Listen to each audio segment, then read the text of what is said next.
Agricultural and hospitality industry leaders are pushing back and raising concerns about Donald Trump's deportation, which could lead to labor shortage in America. Though President Trump has appeared publicly sympathetic to those concerns, it is becoming clear that business interests aren't driving his policy. Now, based on the recent survey of the Brookings study found that out of the roughly 70.3 million recipients of the Medicaid, only 300,000 people did not qualify for exemptions to the new work requirements and were not working because they didn't want to. If you follow the news closely, we know that today immigration policy continues stands at the crossroads. It's not about the political polarization, it's really about solving the issues. Now, talking about solving the issues, let's put it to a foreign policy. President Trump also voiced frustration recently with the Russian President Vladimir Putin for continuing to launch attacks in Ukraine after having, quote, a very pleasant phone call in which Putin indicated a desire to reach a peace agreement. And we know at this moment, it's not going to happen regarding the peace agreement. And plus, President Trump has already announced that put more sanctions upon Russia. Of course, one country is deeply offended because of the news. There's no surprise, China. Beijing administration has voiced frustration and also total dispute regarding the move from Washington. How do we understand that today? Domestically, it looks like President Trump is trying to smooth out the tension one after another. But when it comes to foreign policy, it's not about one step at a time. It's really about one step which can create a lot of noises. Well, ladies and gentlemen, it's my great honor to invite our distinguished speaker, who is the Dr. Michael Patrick. Again, if you follow our show, you should be familiar with Dr. Patrick's work, and he's an international journalist and travel extensively and also cover the news around the world. Well, Michael, and welcome back to The Missing Piece. Thank you, Will. I appreciate being on the show and hearing your perspective. And by the way, Dr. Patrick, you talk so nicely and you're so ready for the questions. Now, let's get started. Now, this is not the first time that you and we discussed the immigration policy at this moment. Again, as I mentioned in the intro, the leaders within the hospitality and also the agricultural field are extremely disappointed, or should we say, are very concerned about President Trump's deportation plan. Mainly, it's about the labor shortage. Michael, at this moment, I want to toss the first question, an easy question to you.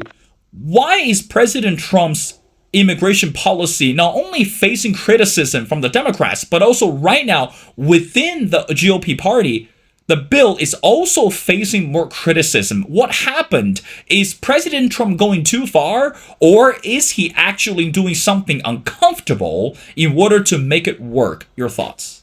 Well, this is a very strong issue on all kinds of fronts, both domestically and internationally, even with China, as to how the immigration impacts with China.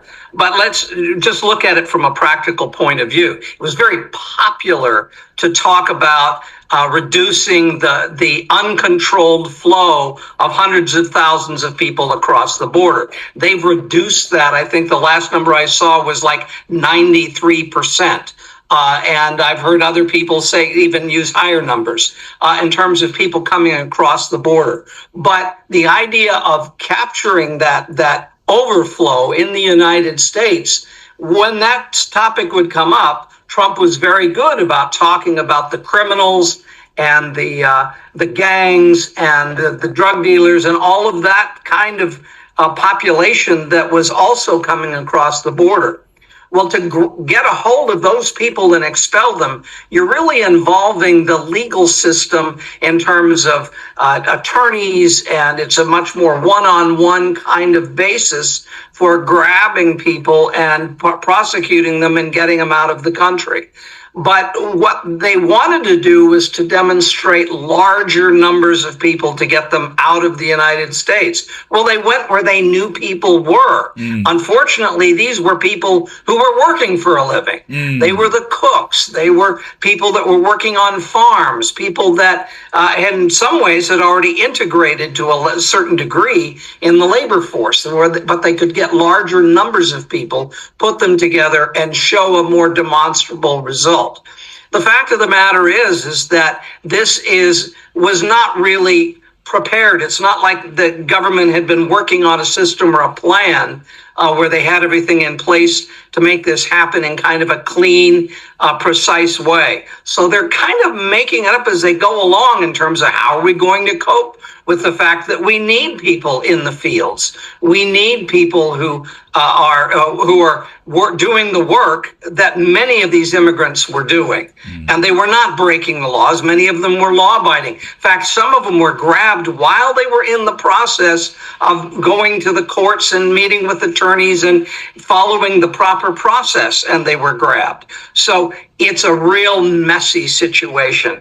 And consequently, it becomes a political issue after that. So regardless of where you stand on that issue, it is a mess, and they're trying to clean it up. Meanwhile, they've shut down the border pretty effectively in the interim. Michael, let's talk about a statement made by the White House during a news conference, and this is what the spokesperson said, and I quote, "Absolutely no amnesty under any circumstances. Mass deportations continue, but in a strategic and intentional way as we move our workforce towards more automation and towards 100% American workforce," end quote. Now, we know that it's one thing that we can listen to the rhetoric and also play the word salad, but it's something else that people paying attention, especially from the journalistic perspective. Mass deportations continue, but in a strategic and intentional way. If I'm not mistaken, the Homeland Security Department received another major support, which means funding, to continue the process. Michael, from your perspective, again, you teach leadership and you've been studying journalistic writing or journalistic rhetoric for so long.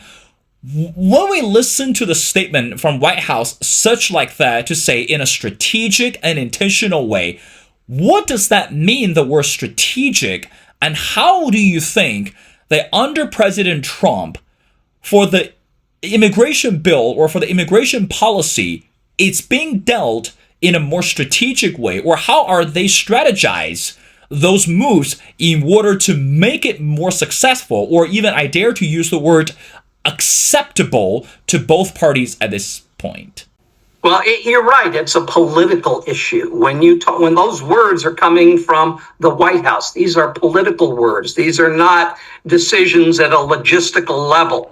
They may use the word strategic, but what they're really saying is we've got to work with Congress. We're trying to get bills passed in Congress. We're trying to change laws. We're looking to reduce federal spending and all kinds of programs. Right now, there's a debate going on in the House over the Senate passing $9 billion worth of rescissions of the bill that is already passed, but further deeper cuts. And that has to go for a vote by Friday this week and be passed, or the original bill goes through without the $9 billion in cuts. So it's presumed that the House is going to pass the cuts because the disputed areas were not that large between the two parties. But my point is that these are political issues. How do the farmers who are looking for labor, how are they feeding back through the senators and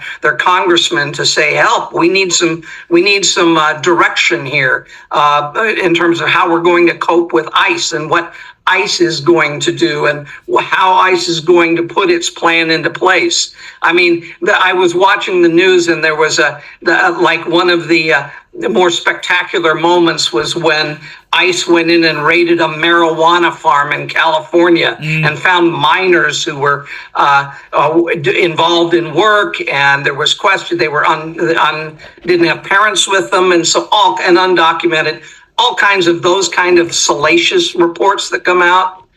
These are problems. But the bigger problem is the underlying economy that much of the immigration force supports, that we could not do without that immigration labor. So as much as it may be a political football, throwing out criminals, no problem. But when you start going after to get larger numbers, people that are here and working at getting citizenship, that becomes where the problems are. These are political problems. So the strategy is a political strategy, not really a how do we put this in effect strategy so far. But Michael, some people are very concerned and also arguing, especially when it comes to job opportunities. Again, we're looking at the advocates who are strongly opposed the immigration policy, and it says the masses of immigrant workers are taking away jobs from Americans who are willing and able to fill them, but actually they are not. So Michael, again, at this moment, how do we understand, or how do we balance the view? We know, I mean, it's not a surprise that we've seen articles and also we've heard and watched the interviews one after another that America today demands international talents. America needs international workers to make the country stronger and better, politically and also economically speaking. But right now, people are still hold on to the idea that immigrant workers are taking away Americans' jobs and also take away from the jobs of Americans who are willing and able to fill them. Why is still such a hot debate at this moment? We've seen post the pandemic, I don't have the number with me, there seem to be what we called a great resigns, which means people quit jobs voluntarily, because of the pandemic, and they couldn't handle the pressure or the burden at work. But meanwhile, there's still many vacancies across the board.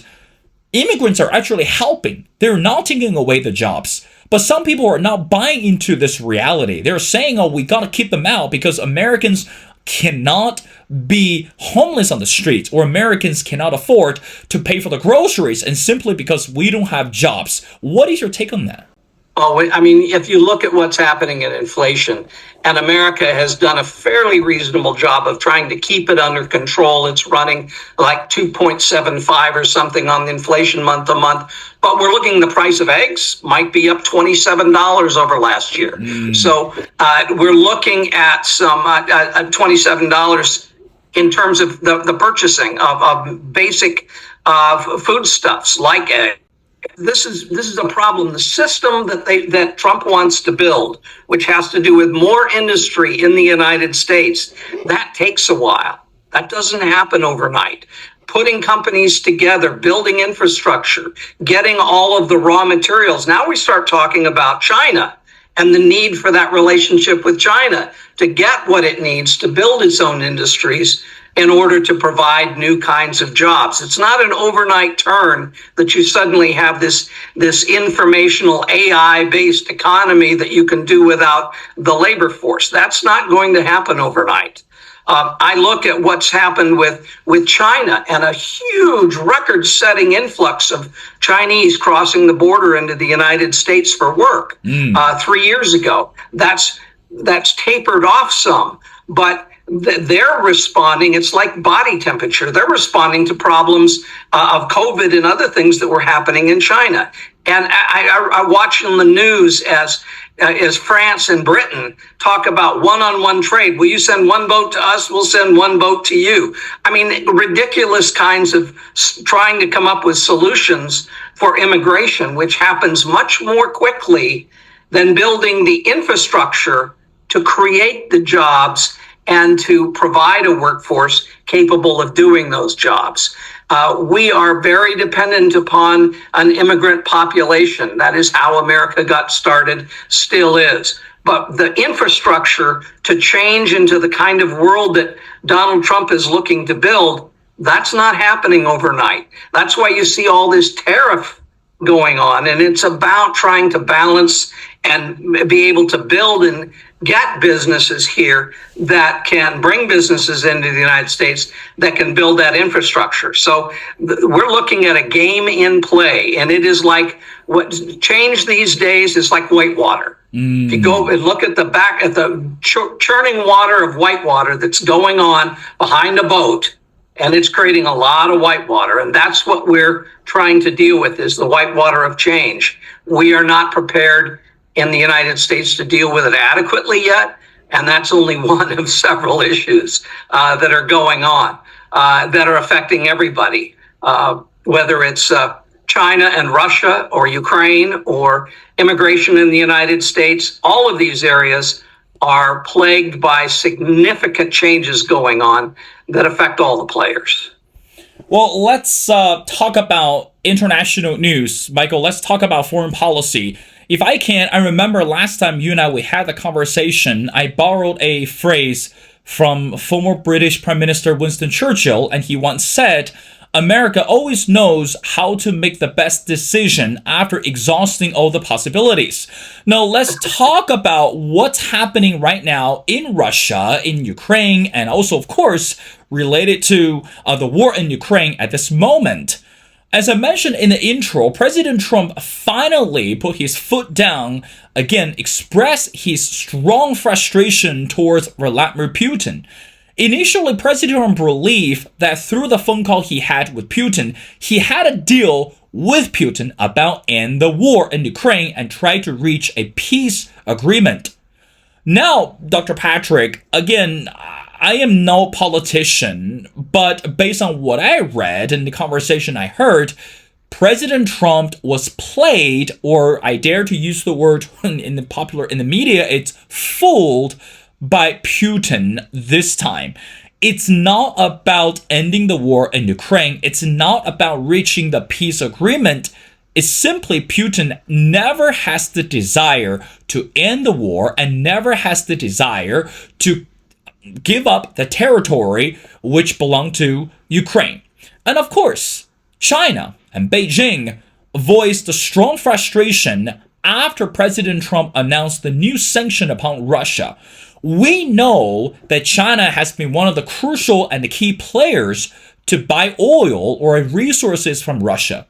And by facing the jeopardy, President Trump or the White House has already announced that anyone or any country that purchases oil or anything from Russia will face severe punishment. This is not comfortable for China. I mean, again, people on the daily basis are also paying attention, not just in Beijing, but nationwide, paying attention to the what we call the gas bill. I mean, how much money are we spending to fill the tank? It matters to each one of us. And also, what that means when we talk about this relationship between China and Russia at this moment. Remember, Putin has a strong fan base in China. I mean, regardless if you watch the animation or if you watch the news, Putin is, I don't want to say celebrated as a hero, but Putin is a good friend of China at this moment. But what Donald Trump simply has done, making Beijing and making Russia so uncomfortable. So again, Michael, from your perspective, is President Trump fooled by Putin? And how do we understand that the new round of sanction upon Russia will eventually bring Putin back to the table for negotiation or hopefully to a meaningful discussion? Well, this is a critical issue that, I've shared publicly about it in a number of ways. But one of the things that took place was the promise of Patriot missiles. Now, Patriot missiles are very helpful for some of the larger rockets and missiles that might be sent by Putin into Ukraine, but they've been flooded with hundreds of drones. The Patriot's not appropriate for fending off drones per se. So it's helpful, but then you hear him say, well, 50 more days, and if you don't get it straight, then we're going to slap on more tariffs and punishment tariffs. Well, these kinds of promises of, well, one of these days we're going to tag you. create questions. Is he serious? Can Putin count on that? And what does Putin happen to think about that? Well, when we look at it, it's not simply an issue of threatening Putin in terms of coming to the peace table, but it involves powerful nations. The second most powerful nation in the world easily is China, and China has its coal. It imports coal from Russia. Like 44% of Russia's coal sales are to China. 47% of their crude oil sold by Russia goes to China. So if he's putting tariffs on India, 38%, by the way, is following in second place behind China. So if you're going to slap new tariffs on, how are you planning to help Russia? Help China get its oil, to get its coal? How about India? There has to be opportunities for them to find other sources if you're going to be negotiating that. What they really want to do is to see some China and India begin to put a little more pressure on Russia to get to the peace table instead of stirring up trouble in the economy. But that right now is not the appetite that Russia has. They're saying out front, well, we can weather it. We can get through this. When what he's really saying is we're just going to lean on our friends to help bail us out so we don't have to deal with the issue of Ukraine.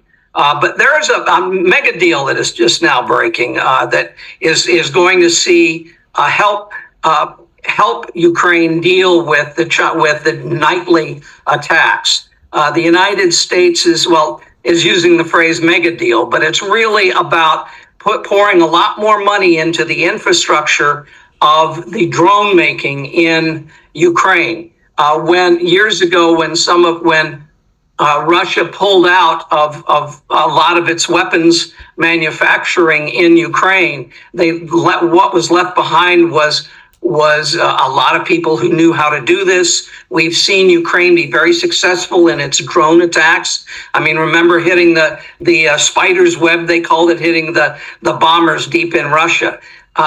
Ukraine has developed over 3 years of this war great capabilities. So the United States is behind countries like China on how to build drones. So the U.S. is saying, you give us the technology, you help us to learn this process, we'll put money in infrastructure into your country. You've got the knowledge, you've got the wherewithal of how to do this, and you help us build a drone capability, a sophisticated drone capability that the United States can use in other situations. So Ukraine is finding a way to muddle through, as it were.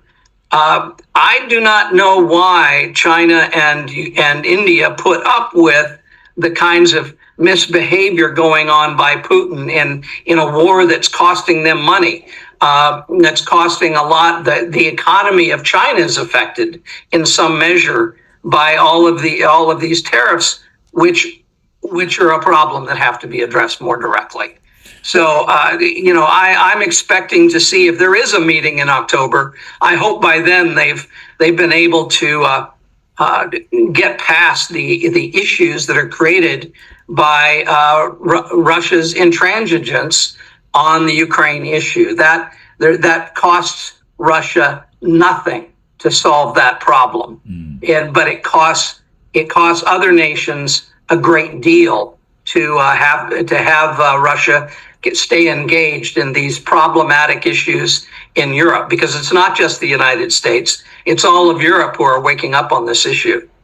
And Michael, what about the reaction from President Trump recently, again, just out in the public, that President Trump believed it's not the U.S. or America's job to pay for all the bills to support Ukraine.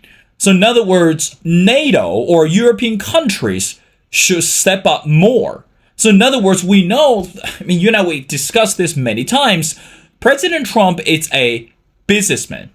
It's an unconventional leader. It's an interrupter or disruptor, so to speak. But at this moment, U.S., it's crucial to take care of the domestic affairs first. And also, meanwhile, to understand that money doesn't grow on trees. There has to be a budget. There has to be a limitation for US to how much money spent on Ukraine or how much money spent internationally. So why do you think that today President Trump continued to encourage or continue to push NATO allies or European countries to pay for the bill or even co-sponsor the bill to support Ukraine? And do you think this is going to be a wise decision from this financial standpoint in order to make the point right, or in order to make the war more successful? Excuse me, not the war, but make the solution more successful for Ukraine. What do you think?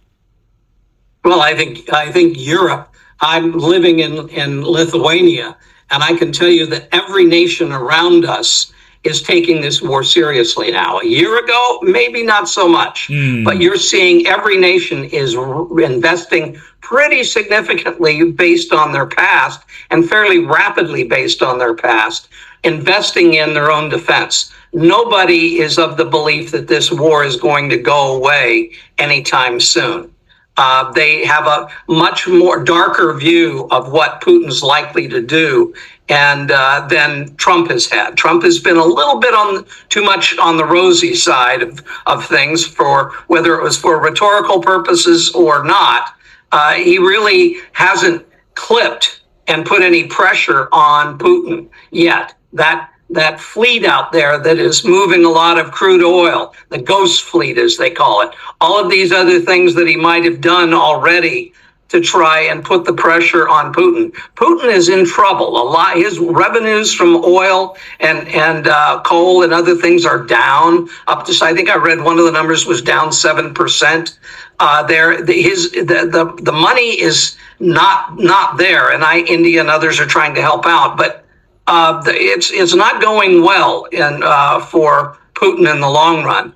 But I think you're seeing Europe take it seriously, the threat seriously. It's no longer just Ukraine's war anymore. And I think that's why you see NATO, which has, by the way, a very powerful operation going on in Poland, to try and think through, how do we prepare for this? How do we get ready for the next phase of nonsense likely to come from Putin as he reacts to a weakening position?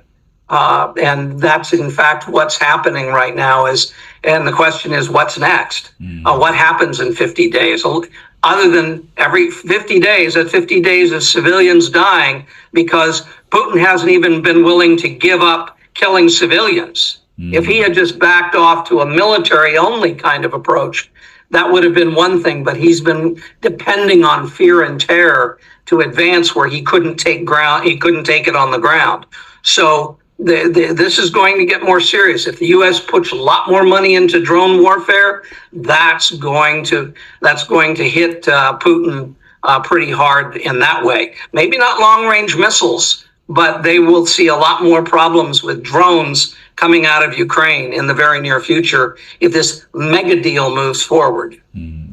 I want to end our conversation by seeking your insights and your analysis on the current Ukrainian president, Volodymyr Zelensky.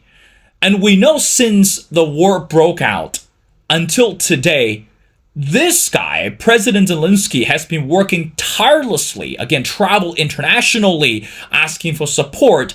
And even though he might not get what he wanted in the end, but he has been very, very tenacious and persistent in winning the war. And again, we've listened to some of the rough rhetoric, that the message he sent to Putin, and also we've seen the unexpected but tragic fallout between Trump and Zelensky and the White House.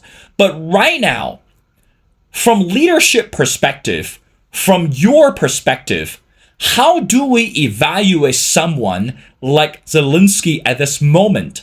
I mean, is it still possible for us to say that he has done a wonderful job to demonstrate the leadership role, the capabilities of being a president when the country is under attack? Or is it time for someone to step in to maybe to replace Zelensky, or even to say, hey, this guy, it could have done more, but maybe less time to see a new kid on the block?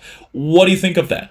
Well, I think you're looking at when you talk about a mega deal with the United States, you talk about the roll-in of Patriot missiles. You see Europe stepping up to the plate in ways that they haven't before.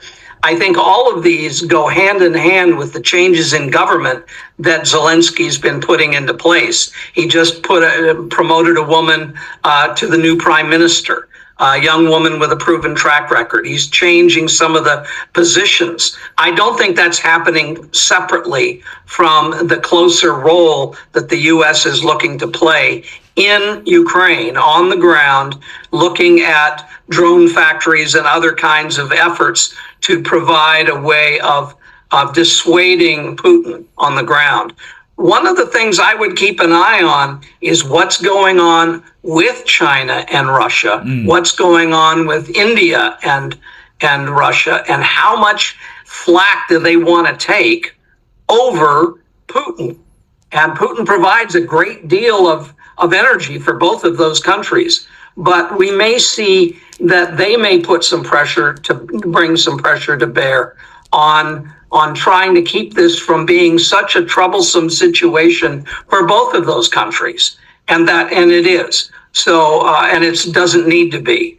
Putin could end the trouble for not just Ukraine and the United States, but for China and India by stopping some of the nonsense that he's engaged in that's hurting his own country. So this is going to play itself out, unfortunately, over the next few months. But I think we will see some progress let's hope we see that progress by October, if in fact he does visit China, as is many stories are floating out that he will. So I think it's a very interesting possibility. And I want to kind of, it's like the boy who got a job and he was to clean out the barn, and he's out in there shoveling stuff out of the barn, and he has a smile on his face, and they go, "Why are you smiling?" And he goes, "Because with all of this here, there must be a pony in there somewhere." There you go. So we want to be optimistic in the midst of it, but it's a little disappointing to see this learning curve for the White House to take so long. But perhaps I think everybody's waking up to the issue that Putin is very serious about continuing to roll this out. And both the United States and Europe in particular have to do more in order to bring this thing to a halt. Well, that's right, Michael. Again, we don't know what will happen to the war in Ukraine, but it's crucial for us to pay attention to President Trump, to the leaders in China and also in Russia, also with some of the key players on the stage, because we know that today it's not one country that make the decision for the whole world. It's a collective effort. And also, we know that some of the leaders are also in hot water these days, and simply because the political transformation and also the political uncertainty. Well, ladies and gentlemen, it's such a great honor to speak to Dr. Michael Patrick. Again, I strongly encourage everyone follow Michael's social media posts, not only about what's happening domestically in the US, but also internationally. And one thing we do want to say, it is really hot in Beijing, so stay cool and stay at the place where you can find the free AC. So again, Michael, thank you so much for your time.